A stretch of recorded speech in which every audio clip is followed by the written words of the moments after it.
Now, the Joshimath area has been declared a disaster-prone area. Chief Minister Pushkar Dhami is chairing a meeting with NDMA officials along with Uttarakhand Disaster Management Authority. NDMA members, Chief Secretary S.S. Sandhu and Uttarakhand Disaster Management Secretary Ranjit Sinha, as well as DGP Ashok Kumar, are present at the meeting. Meanwhile, local residents staged protests and expressed their displeasure against the government officials in Joshimath. They also blocked the vehicle of District Magistrate and held a heated conversation with the administration. Earlier, former Madhya Pradesh Chief Minister Uma Bharti blamed power mafias for Joshimath. She also demanded a complete ban on all the power projects going on in Uttarakhand. And earlier on Sunday, Prime Minister Narendra Modi had held a telephonic conversation with CM Dhami, taking stock of the situation and assuring him of all possible help. Principal Secretary to Prime Minister also held a high-level review on the situation there. सभी लोग मिलकर, सरकार है, सामाजिक संगठन है, राजनीतिक संगठन है, हमारी सबकी पहली प्राथमिकता है कि जोशीमठ शहर बचना चाहिए। जहां सभी लोगों से मैंने मिलकर भी वैसे भी अनुरोध किया है और लोग लगे भी हैं, सब लोग अब इस काम पर लग गए हैं। और जो खतरे की जद में आने वाले 68 मकान थे, उन सभी को शिफ्ट किया गया है।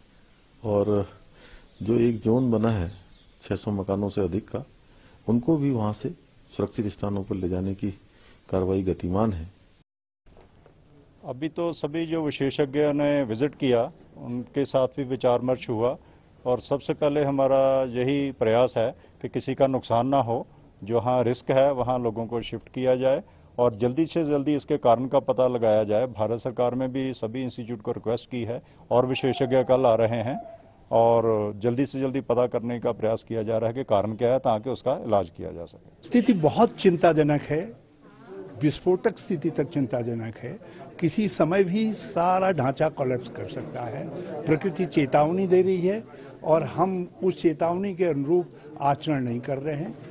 एक ही तरीका है कि जोशीमठ को दूसरी जगह बसाया जाए, नया जोशीमठ बनाया जाए और पुराने जोशीमठ का ट्रीटमेंट किया जाए।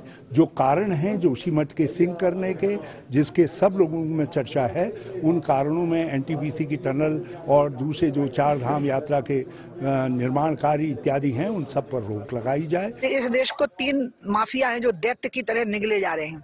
एक खनन माफिया, एक शराब माफिया और एक ये पावर जनरेशन का माफिया सामने आ गया है। तो उनको लग रहा है कि उत्तराखंड एक ऐसा फल है जहां पर कि फटाफट पर्यावरण विदों की मंजूरी मैनेज करो, हाइडल पावर प्रोजेक्ट लगाओ, करोड़ों का मुनाफा हो जाएगा। मैं कह रही हूँ कि उत्तराखंड के विकास के लिए दूसरे रास्ते निकालो जो बेहतर हैं, ज्यादा रोजगार देने वाले हैं। लेकिन इस प्रकार के हादसों के लिए तो उत्तराखंड को हम ना तैयार करें।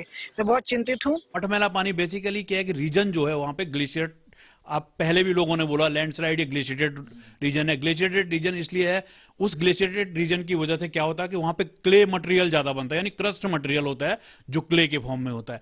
तो वो क्ले के फॉर्म में होने की जो क्ले मटेरियल है, तो क्ले मटेरियल में जो पानी निकलेगा वो रेड कलर का निकलेगा। या तो वो वहां अंदर हिल गया है किसी एंथ्रोपोजेनिक एक्टिविटीज की वजह से, नेचुरल एक्टिविटीज तो नहीं है, एंथ्रोपोजेनिक एक्टिविटीज की वजह से वो हिल गया है और हिलने के बाद जो है आपके फीसद से पानी आ गया है। जोशीमठ में इस वक्त आपदा का समय है और इसी लिहाज से शंकराचार्य जी ने खुद पीआईएल दायर की है, जनहित याचिका दायर की है।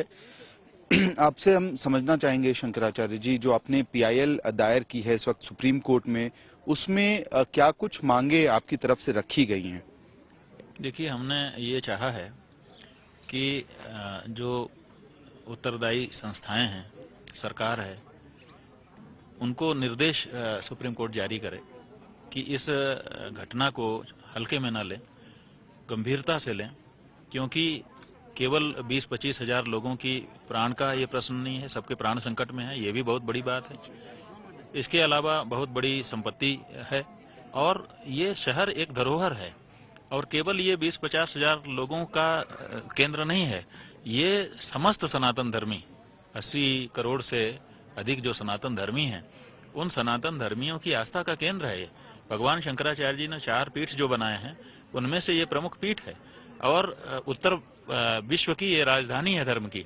तो इसको उसी रूप में लिया जाना चाहिए और इसी अनुसार के निर्देश जारी किए जाने चाहिए, क्योंकि यहाँ पर 1 वर्ष से अधिक का समय हो गया जब से ये क्रैक्स आने शुरू हुए लेकिन प्रशासन ने कोई इसका ध्यान नहीं रखा।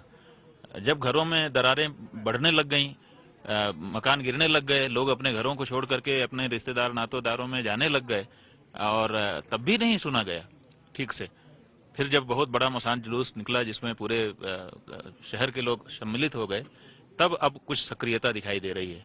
तो हमको लगता है, और ये सक्रियता जब तक तेजी है तब तक रहेगी, स्वाभाविक है। फिर दूसरे काम, चूंकि सरकारों के सामने बहुत काम होते हैं तो दूसरे कामों में व्यस्त हो जाएंगे।